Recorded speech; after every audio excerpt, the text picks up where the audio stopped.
Hello, very good morning.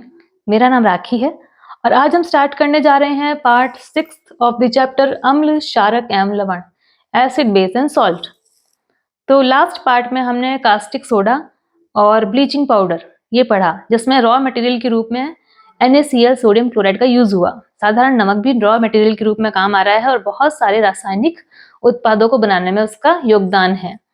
तो आज हम पढ़ने जा रहे हैं बेकिंग सोडा, सोडियम बाइकार्बोनेट, धोने का सोडा, प्लास्टर ऑफ पेरिस और क्रिस्टलन का जल। आज हम ये टॉपिक क्लियर करेंगे। ये टॉपिक लास्ट टॉपिक है इस लेसन के। तो एट फर्स्ट हम स्टार्ट करते हैं baking soda, sodium hydrogen carbonate, NaHCO3, ये है इसका रासायनिक सूत्र। खाने को स्वादिष्ट बनाने के लिए, क्रिस्पी पकोड़े बनाने के लिए या खाने को जल्दी पकाने के लिए हमारे किचन में बहुत बार बेकिंग सोडा यूज होता है। ये बनता कैसे है? NaCl का जलीय विलयन, लवणीय जल जो लवणीय है उसे ब्राइन भी बोलते हैं। लवणीय जल में NaCl H2O plus CO2 plus NH3 ammonia, ammonia gas है, CO2 गैस है, जल लिक्विड है और एक्वस सोल्यूशन है, NaCl का लवणीय जल है।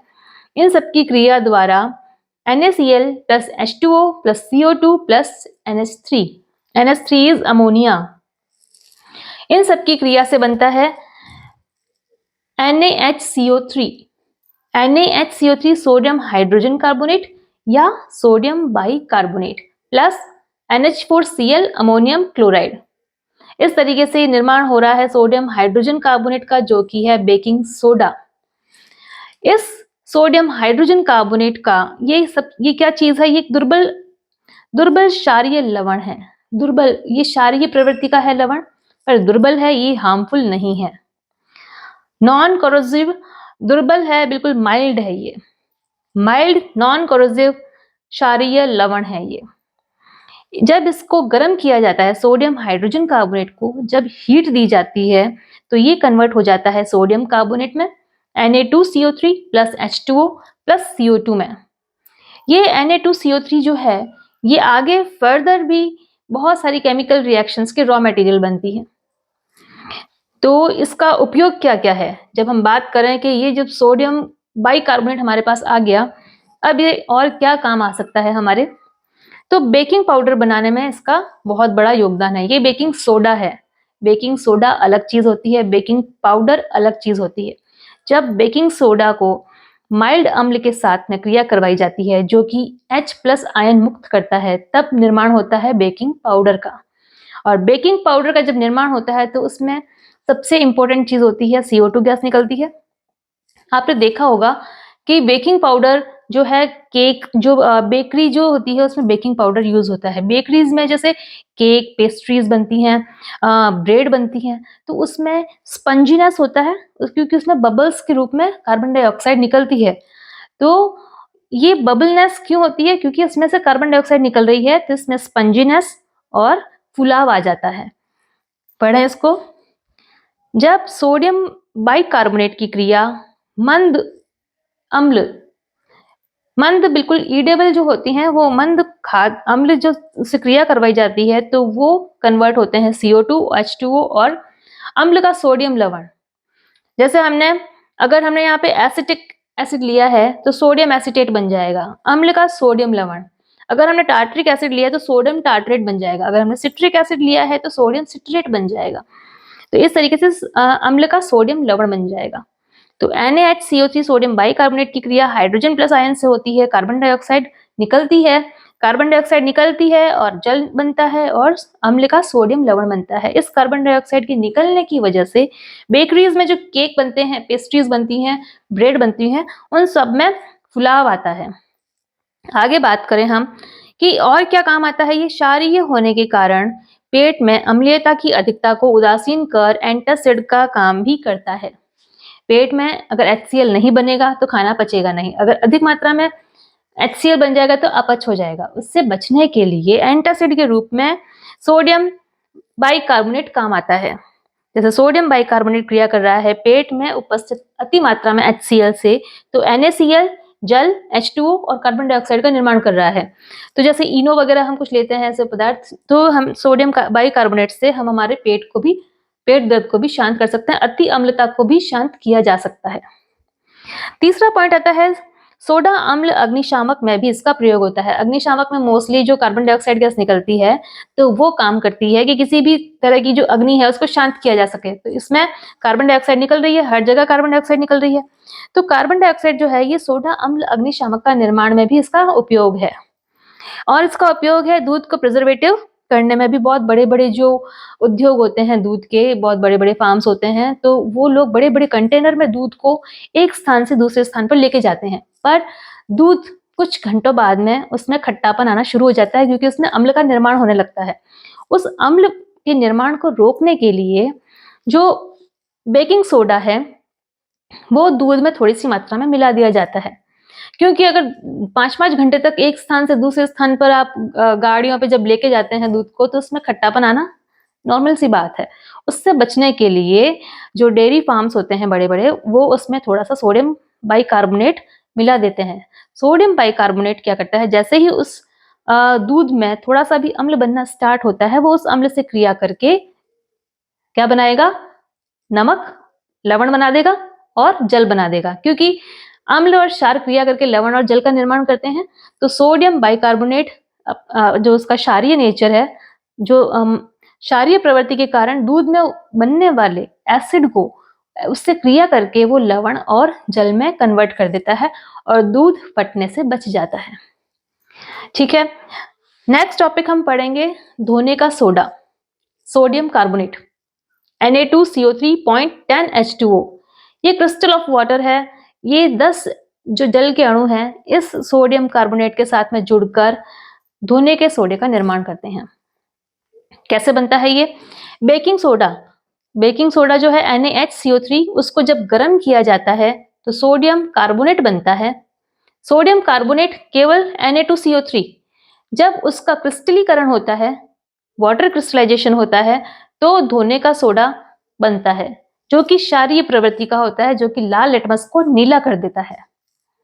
तो जैसे कि Na2CO3 सोडियम कार्बोनेट की क्रिया करवाई जा रही है, ये क्रिस्टलीकरण हो रहा है Na2CO3 का, जैसे कि बेकिंग सोडा से सोडियम कार्बोनेट बनने की क्रिया हमने यहाँ दिखाई है।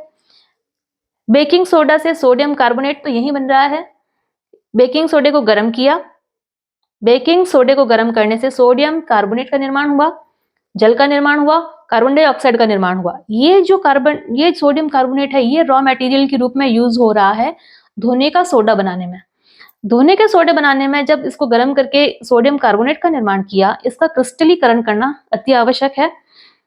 क्रिस्टलीकरण करने पर हमें 10H2O से जोड़ना है। जब इसकी क्रिया 10 जल के अणु मिलकर इससे जब क्रिया करते हैं तो Na2CO3.10H2O का निर्माण होता है, जिसे बोलते हैं सोडियम कार्बोनेट। बोला जाएगा सोडियम कार्बोनेट, लेकिन उसमें 10 जल के अणु जुड़े हुए हैं। ये क्षारकीय लवण है जो कि लाल लिटमस को नीला करता है। बहुत सारी जगह इनका उपयोग है, जैसे कांच, साबुन, कागज उद्योग में इसका उपयोग होता है।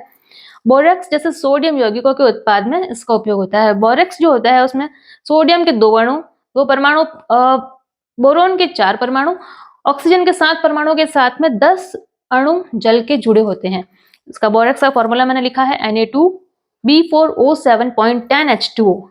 10 जल के अणु क्रिस्टल होके इससे जुड़े हुए हैं। ये है बोरेक्स। बोरेक्स को सुहागा भी कहते हैं, जो कि आगे बहुत सारी केमिकल रिएक्शंस में यूज होता है। हम पढ़ेंगे इसको आगे और। तो ये बहुत ही यूजफुल चीज है। और सबसे बढ़िया तो ये बफर सोल्यूशन के रूप में ये काम आता है। बफर जो अम्ल और क्षार की प्रवृत्ति को चेंज नहीं होने देता, अम्ल को अम्ल ही रखता है, क्षार को क्षारीय रहने देता है। वो जो द्रव यूज होता है वो है बोरेक्स। तो इसके बाद में जल की कठोरता को हटाने में, जहां पे हार्ड वाटर होता है उसकी कठोरता को हटाने में धोने का सोडा का यूज किया जाता है घरों और लॉन्ड्री में जैसे धोने का सोडा जो है बहुत अधिक मात्रा में यूज करके कपड़ों का धोवन में या घरों में क्लीनिंग में भी इसका बहुत यूज है।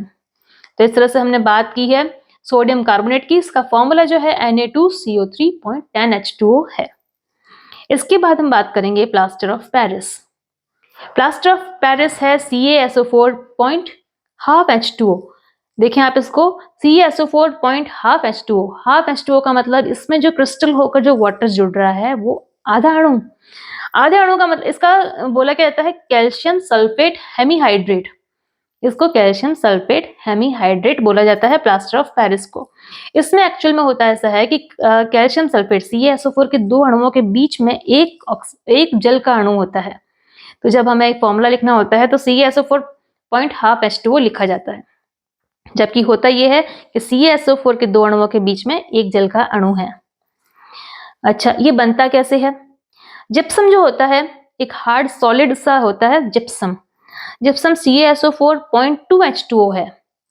फिर से देखें, जिप्सम जो है CaSO4 0.2H2O है, जिससे कि 273 केल्विन पर हीट किया जाता है तो plaster of Paris CaSO4 0.5H2O और 1.5H2O रिमूव हो जाता है।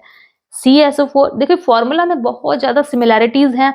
जिप्सम के फॉर्मूले में 0.2H2O जुड़ रहा है, कैल्शियम सल्फेट के साथ में 0.2H2O जुड़ रहा है, जबकि प्लास्टर ऑफ पेरिस में कैल्शियम सल्फेट के साथ में हेमीहाइड्रेट हो रहा है, हेमी हाफ H2O जुड़ रहा है।